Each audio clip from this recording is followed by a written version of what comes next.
This is a story about a girl named Anmarie Johansen, a Danish girl living in Copenhagen as German forces occupy the country. She lives in a small apartment with her mother, father, and sister Kirsty. Lise, the eldest girl, died in a car accident. With German soldiers on every corner, Anmarie, her sister, and her best friend Ellen quickly adapt to the intimidation tactics of the soldiers. Anmarie's parents hear that the Germans are planning to relocate the Danish Jews, and so they help Ellen's parents, the Rosens, escape and take in Ellen as their daughter. The German soldiers soon arrive and ask the Johansens if they know where the Rosens went.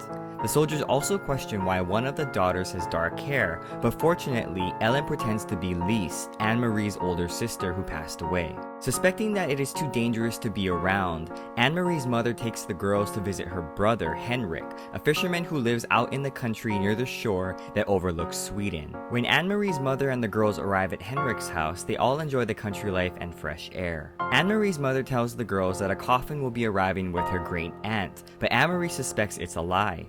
With the coffin in the living room, people begin to arrive at Henrik's house. Even Ellen's parents arrive and reunite with their daughter. However, German soldiers arrive at the house and suspect something is going on. The soldiers want to open the coffin, but Anmarie's mother quickly tells them that the dead body is carrying a contagious disease. After the soldiers leave, the coffin is opened and is found to contain supplies like blankets and clothing, as all of the people in attendance are Jews trying to escape to Sweden. A secret package is given to Mr. Rosen, and the Rosens are led away to Henrik's boat by Peter, the fiancé of Lise, before her death. Anmarie's mother then takes the second group of Jews through the dark woods to the harbor. Anmarie is left alone at the house, wondering if her mother is safe. Anmarie awakes the next day to find that her mother has not yet returned. She looks outside and sees her mother on the ground. Her mother has a sprained ankle and calls for a doctor. However, they discover that the secret package that was given to Mr. Rosen is on the ground. Quickly, Anmarie hides the package in a basket of food to bring to Henrik. On her way to the harbor, Anmarie runs into a squad of German soldiers. They take her food and find the package. They open it and see that it is only a handkerchief. Eventually, Anmarie makes it to Henrik's boat with the handkerchief.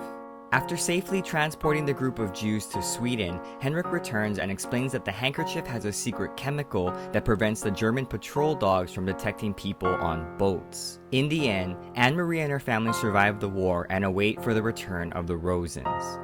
First, this story is historical fiction, borrowing from real-life events to create the setting for this story.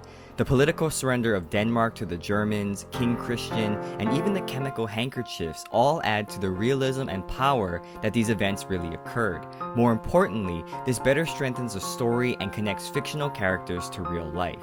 This story also talks about bravery and what constitutes a brave person.